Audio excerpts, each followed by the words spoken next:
Welcome back to the program. You're watching Morning Thailand with Tulip and Golf. Now, this time we're going to talk a little bit about politics. Obviously, the Prime Minister is missing in action right now. She's traveling again? Yeah, she's in Indonesia. But of course, this is like an annual summit for APEC. Don't forget. So she has to join. Exactly. She has to join. And this is in Bali of Indonesia. She already left. And this is going to be from 6th to the 8th, obviously. So there's a lot of talk and such. And we're probably going to talk in terms of making trades with other countries, boosting the economy, as well as make sure that there's a networking within the region itself. Now, there has been a talk that yesterday at about 2 p.m., the Prime Minister met with Kun Xi Jinping of China, which is the President of China there, and they talk about meeting at the Laguna Resort Hotel just right before they actually went into the meeting with APEC meeting. Now they say that at this point China has been talking for some times now in terms of networking with Thailand, but one of the proposal was that there should be a financial institute that established in terms of trying to provide more loans for the investment within the Asian region, and also promoting Asian networking in order to push for sustainable economy within the region itself. So that's one of the things that the China representative actually talked about with our Prime Minister. Also, there has been talk about the MOU, various MOU that should be done, especially in terms of talking with the government assisting with the high-speed train project, the clean energy project, as well as education and improvement of human resources, also water management at this point as well. And of course, agricultural sectors in terms of exports and import. Now, later on at about 5 o'clock in the afternoon, there also has been a talk between the United States and APEC representatives at the Grand Nico Bali Hotel. And they say that a lot of people are showing interest in investing in Thailand, especially in terms of various activities where there should be promoting sustainable economy, especially 7 years from now.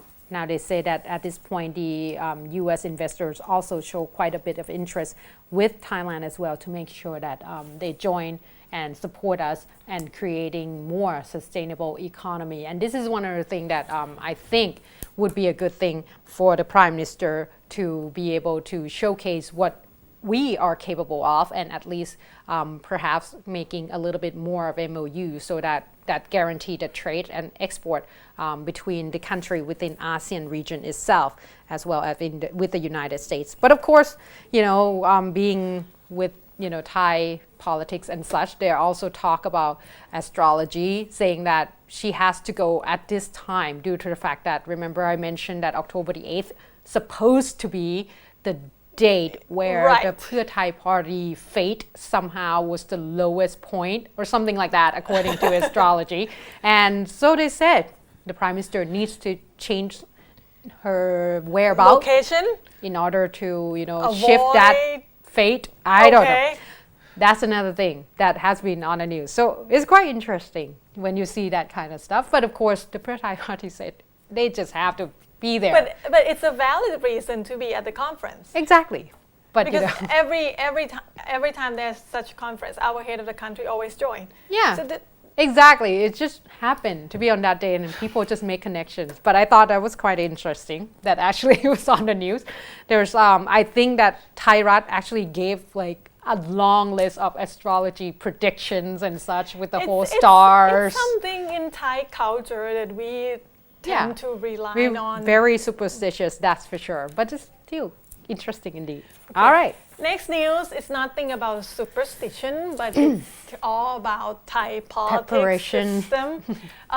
Today and tomorrow will be the day that the House actually deliberate on the 2.2 trillion baht borrowing bills, but not actually bills, an act, borrowing act. Right, to take out the loan. Yes, the Senate has prepared 58 senators to actually asking question and on deliberation of the bill. So Pheu Thai party came out, Prampong Noprit, the spokesperson, actually said they are totally ready. Everybody has been tutoring for this upcoming deliberation and ready to answer every question about it. That's good. Because you don't want like a long pause. That's never good. True.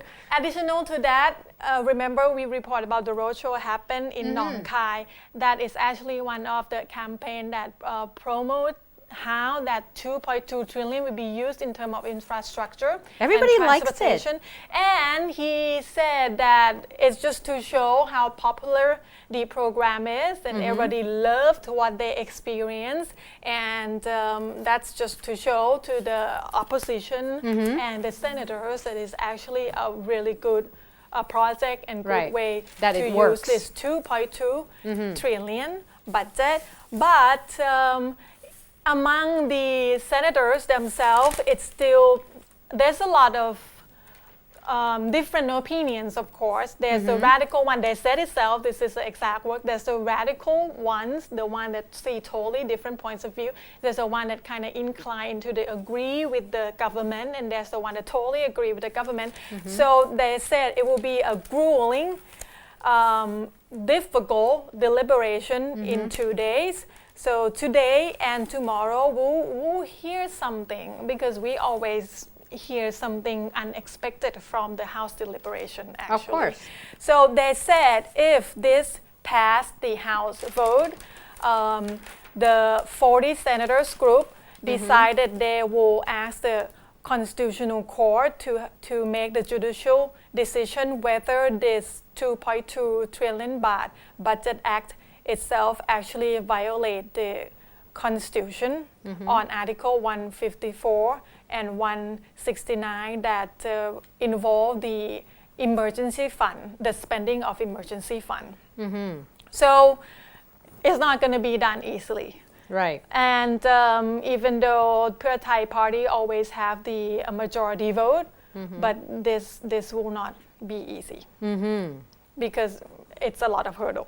Well, the thing is, as long as you be able to answer all the questions, and that's, I think, has been quite a bit of a concern to a lot of people when deliberation comes, is that obviously the Democrat Party and, you know, the people that asking question will have quite a solid questions to ask, and you're gonna have to be able to answer where and why would you choose to use this much money for that particular project and such.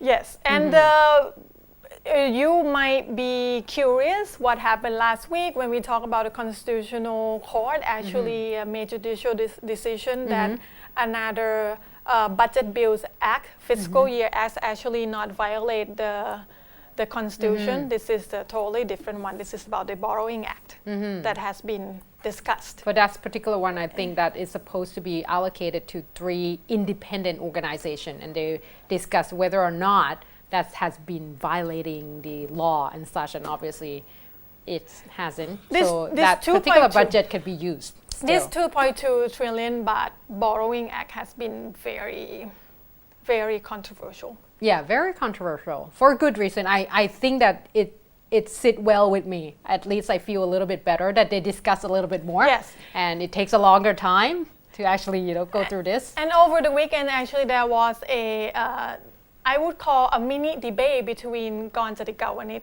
and Chachat Siripath. Okay, the transport minister. Yes, in another cable TV channel, particularly about this 2.2 trillion baht borrowing act. Okay. All right, that's good. Talk more about it, because you know we want to make sure that you are very, very sure before we take out that loan. All right, let's now take a short break, because Kun Chain will come back and talk to us a little bit more about the peace talk, the 5th peace talk that's supposed to happen. So please stay tuned.